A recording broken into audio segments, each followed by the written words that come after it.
और चलिए अब खबरें विस्तार से देख लेते हैं। नालंदा से सबसे पहले खबर, जहां नूरसराय थाना इलाके में बीती रात गश्ती के दौरान बेकाबू ट्रक ने एएसआई पवन सिंह को रौंद डाला। घटना के बारे में बताया जा रहा है कि नूरसराय थाने में तैनात एएसआई पवन सिंह रात में गश्ती के लिए नूरसराय अस्पताल की ओर निकले थे।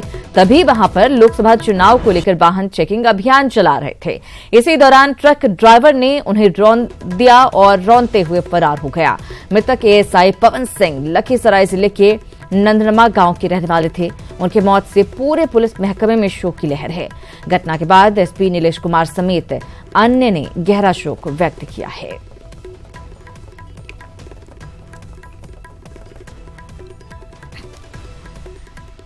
और हमारे सहयोगी अभिषेक नालंदा से हमारे साथ जुड़ गए हैं ज्यादा जानकारी के साथ। बहुत ही दुखद घटना अभिषेक यहां पर सामने आई है।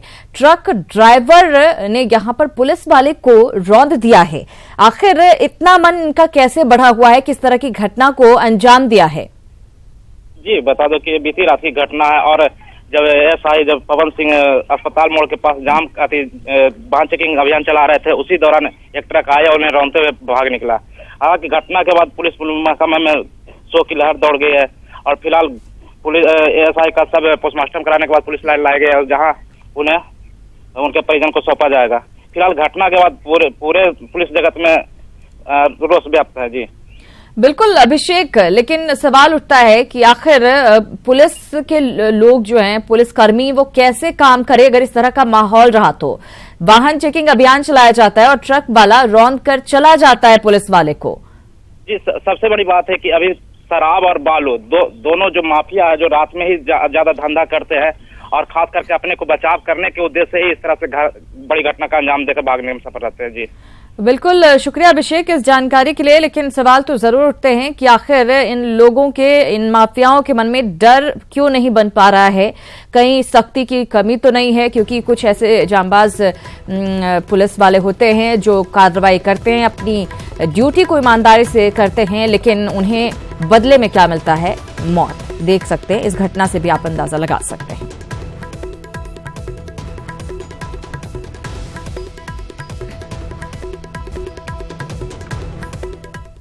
खबरों में आगे बढ़ेंगे। लोकसभा चुनाव को लेकर पीएम मोदी धुआंधार प्रचार में जुटे हैं। पीएम मोदी आज दरभंगा में चुनावी सभा को संबोधित करेंगे। पीएम यहां एनडीए के प्रत्याशी गोपाल जी ठाकुर के लिए वोट की अपील करेंगे। पीएम मोदी के आगमन को लेकर प्रशासन अलर्ट है। दरभंगा में चौथे चरण में 29 अप्रैल को वोटिंग होनी है। चरम पर चौथे चरण का प्रचार। पीएम मोदी की आज दरभंगा में रैली। गोपाल जी ठाकुर के लिए मांगेंगे वोट।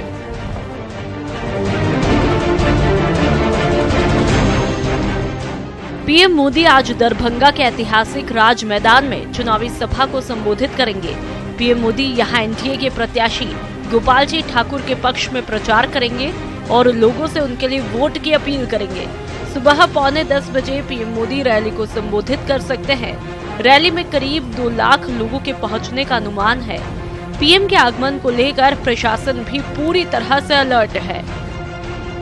आगमन का समय अभी कम्युनिकेट किया गया है। हम ओपनली बता नहीं सकेंगे आगमन का टाइमिंग और प्रस्थान का टाइमिंग। और प्रोग्राम आप समझिए कि 9 से 11 बजे के बीच में। एयरपोर्ट स्टेशन से लेकर यहाँ तक की मुकम्मल सुरक्षा व्यवस्था की गई है, आउटलाइनिंग की गई है। सभी महत्वपूर्ण चौक चौराहों पर क्यूआरटी सहित बल की प्रतिनियुक्ति की गई है। मैदान में पब्लिक के लिए 6 गेट और 40 डीएफएमटी बनाए गए हैं। महिलाओं के लिए अलग से प्रवेश द्वार रखे गए हैं।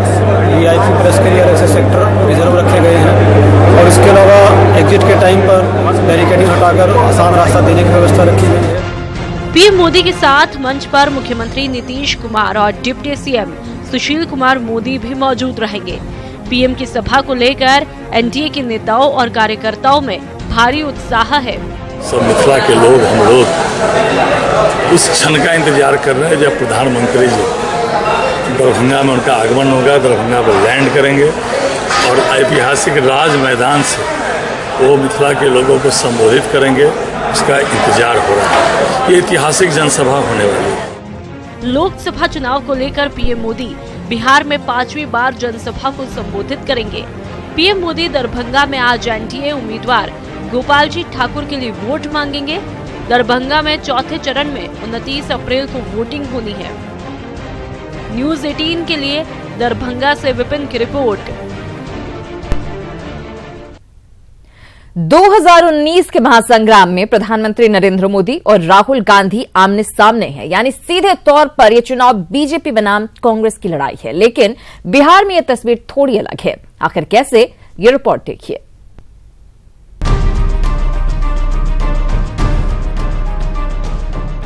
इस बार के लोकसभा चुनाव में एक तरफ प्रधानमंत्री नरेंद्र मोदी है तो दूसरी तरफ कांग्रेस के राष्ट्रीय अध्यक्ष राहुल गांधी मोर्चा संभाल रहे हैं। 2019 के चुनाव में कांग्रेस और बीजेपी के बीच सीधी टक्कर है, लेकिन बिहार में 40 में मात्र 2 ही ऐसी सीटें हैं जहां बीजेपी और कांग्रेस के योद्धाओं की सीधी भिड़ंत हो रही है।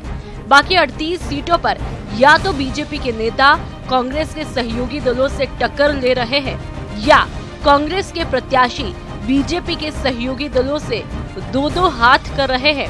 हालांकि बीजेपी का दावा है कि उनके योद्धा के आगे महागठबंधन के सारे शूरवीर हवा हो जाएंगे। कांग्रेस की हैसियत उत्तर प्रदेश में 2 सीटों की सपा बसपा ने फिक्स कर दी। तेजस्वी यादव के आरजेडी की हैसियत झारखंड में 1 सीट की कांग्रेस ने फिक्स कर दी और बिहार में आरजेडी ने कांग्रेस की हैसियत 9 सीटों की फिक्स कर दी। आपस में इन लोगों के द्वंद्व है। कांग्रेस और तेजस्वी आरजेडी दोनों मिलकर एक दूसरे के खिलाफ शैडो प्रैक्टिस कर रहे हैं और ये लोग जिस तरीके की राजनीति कर रहे हैं, देखिएगा कि इनका सुपड़ा साफ हो जाए। बिहार में सासाराम लोकसभा सीट से बीजेपी उम्मीदवार छेदी पासवान और कांग्रेस के कद्दावर नेता मीरा कुमार के बीच सीधा मुकाबला है, तो पटना साहिब से पहली बार ताल ठोक रहे बीजेपी के रविशंकर प्रसाद का मुकाबला उनके पुराने साथी और मौजूदा सांसद कांग्रेस के शत्रुघ्न सिन्हा से है। इन 2 सीटों के अलावा प्रदेश में किसी और सीट पर बीजेपी और कांग्रेस की सीधी लड़ाई नहीं है। फिर भी कांग्रेस की दलील है कि उनकी लड़ाई एनडीए से है। एनडीए के सभी घटक दल बीजेपी से प्रभावित है। बीजेपी से मुकाबला मतलब जो लोग सांप्रदायिक शक्तियां एक साथ मिलकर लड़ रही हैं, तो उसमें जेडीयू भी है, एलजेपी भी है। तो नरेंद्र मोदी के नेतृत्व में जो ताकतें एकजुट होकर लड़ रही हैं, उन सब से हमारा मुकाबला है। कोई इंडिविजुअल सिर्फ बीजेपी पार्टी से नहीं है। हालांकि बिहार में कांग्रेस मात्र 9 सीट पर चुनाव लड़ रही है और बीजेपी कुल 17 सीटों पर अपनी साख की लड़ाई लड़ रही है। ऐसे में दोनों प्रमुख पार्टियों को अपने सहयोगी दलों का ही सहारा है। ब्रिजम पांडे, न्यूज 18 पटना। चुनाव में वोटरों को अपने पाले में करने को लेकर हर पार्टी को स्टार प्रचारकों की दरकार होती है। क्या वास्तव में स्टार प्रचारक अपनी पार्टी के खेवनहार बनकर मतदाताओं को रिझाने में कामयाब होते हैं? क्या स्टार प्रचारकों की सूची जाति और संप्रदाय के आधार पर तैयार होती है? देखिए पटना से नीलकमल की रिपोर्ट।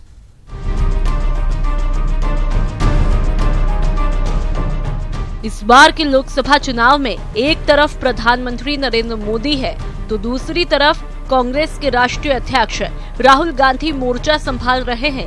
2019 के चुनाव में कांग्रेस और बीजेपी के बीच सीधी टक्कर है, लेकिन बिहार में 40 में मात्र 2 ही ऐसी सीटें हैं जहां बीजेपी और कांग्रेस के योद्धाओं की सीधी भिड़ंत हो रही है। बाकी 38 सीटों पर या तो बीजेपी के नेता कांग्रेस के सहयोगी दलों से टक्कर ले रहे हैं या कांग्रेस के प्रत्याशी बीजेपी के सहयोगी दलों से दो हाथ कर रहे हैं। हालांकि बीजेपी का दावा है कि उनके योद्धा के आगे महागठबंधन के सारे शूरवीर हवा हो जाएंगे। कांग्रेस की हैसियत उत्तर प्रदेश में 2 सीटों की सपा बसपा ने फिक्स कर दी। तेजस्वी यादव के आरजेडी की हैसियत झारखंड में 1 सीट की कांग्रेस ने फिक्स कर दी और बिहार में आरजेडी ने कांग्रेस की हैसियत 9 सीटों की फिक्स कर दी। आपस में इन लोगों के द्वंद्व है। कांग्रेस और तेजस्वी आरजेडी दोनों मिलकर एक दूसरे के खिलाफ शैडो प्रैक्टिस कर रहे हैं और ये लोग जिस तरीके की राजनीति कर रहे हैं, देखिएगा कि इनका सुपड़ा साफ हो जाए। बिहार में सासाराम लोकसभा सीट से बीजेपी उम्मीदवार छेदी पासवान और कांग्रेस के कद्दावर नेता मीरा कुमार के बीच सीधा मुकाबला है, तो पटना साहिब से पहली बार ताल ठोक रहे बीजेपी के रविशंकर प्रसाद का मुकाबला उनके पुराने साथी और मौजूदा सांसद कांग्रेस के शत्रुघ्न सिन्हा से है। इन 2 सीटों के अलावा प्रदेश में किसी और सीट पर बीजेपी और कांग्रेस की सीधी लड़ाई नहीं है।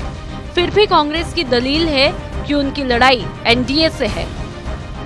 एनडीए के सभी घटक दल बीजेपी से प्रभावित है।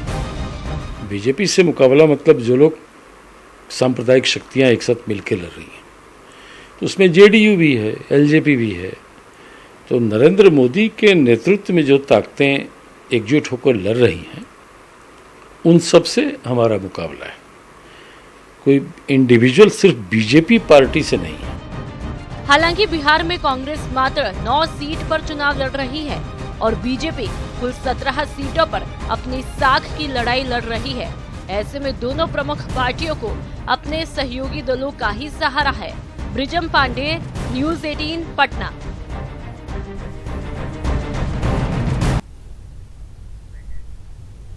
नेता प्रतिपक्ष तेजस्वी यादव ने गिरिराज सिंह के उस बयान पर पलटवार किया है जिसमें उन्होंने हरे रंग के इस्लामिक झंडे पर बैन लगाने की बात कही थी। तेजस्वी ने इसे तिरंगे का अपमान बताया क्योंकि तिरंगे झंडे में भी हरा रंग है। साथ ही उन्होंने कहा कि उन्हें गिरिराज सिंह का नाम पसंद नहीं है, ऐसे में उनका नाम बदल देना चाहिए। ये तिरंगे का अपमान, तिरंगे में भी हरा रंग है। किसी एक विचारधारा के सोच का जो विचार है वो इम्पोज तो नहीं किया जा सकता पूरे देश पे। ये देश में लोकतंत्र है कि नहीं है। मुझे गिरिराज सिंह का नाम अच्छा नहीं लगता, नाम बदल। उधर वैशाली से एलजेपी प्रत्याशी वीणा देवी का नामांकन रद्द कराने के लिए आरजेडी प्रत्याशी रघुवंश प्रसाद सिंह कलेक्ट्रेट ऑफिस के बाहर धरने पर बैठ गए। दरअसल नॉमिनेशन के दौरान वीणा देवी ने हलफनामे में आपराधिक मुकदमे से संबंधित जानकारी नहीं दी थी, जिसे लेकर आरजेडी प्रत्याशी रघुवंश प्रसाद सिंह ने रिटर्निंग ऑफिसर को एक आवेदन दिया और पिछले 10 साल से कोर्ट की गिरफ्तारी वारंट पे फरार रहने की बात कही। पूरे मामले पर आज सुबह 9 बजे सुनवाई रखी गई है, जिसका रघुवंश प्रसाद सिंह सहित तो वैसे तमाम लोग विरोध कर रहे हैं जिनका नामांकन रद्द किया गया है। इन लोगों ने रिटर्निंग ऑफिसर पर सत्ताधारी गठबंधन के प्रत्याशी को मदद पहुंचाने का आरोप लगाया है।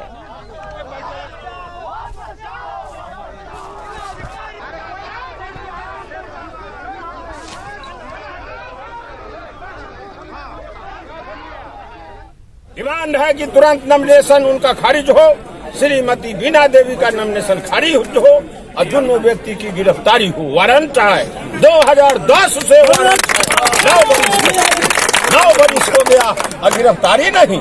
सत्तारूढ़ दल के एमएलसी की गिरफ्तारी नहीं और लोग को खोज का गिरफ्तार, खोज का गिरफ्तार। क्या कानून है, क्या व्यवस्था है, बल्कि कानून रूल ऑफ लॉ चला रहे हैं नीतीश कुमार। गोड्डा के गांव में भीषण अगलगी की घटना सामने आई है। बड़ी खबर आपको दे रहे हैं। इस अगलगी में 7 घर जलकर राख हो गए हैं। अनाज और संपत्ति का नुकसान भी हुआ है। हालांकि घटना में कोई हताहत नहीं हुआ है। मेहरमा थाना क्षेत्र के भल्लू गांव की ये घटना है। तो बड़ी खबर आपको दे रहे हैं झारखंड के गोड्डा से, जहां गांव में भीषण आग लगी और 7 घर इस आग में जलकर राख हो गए। अनाज और संपत्ति का नुकसान भी इस आग में हुआ है। हालांकि राहत की बात यह रही कि इसमें कोई हताहत नहीं हुआ है।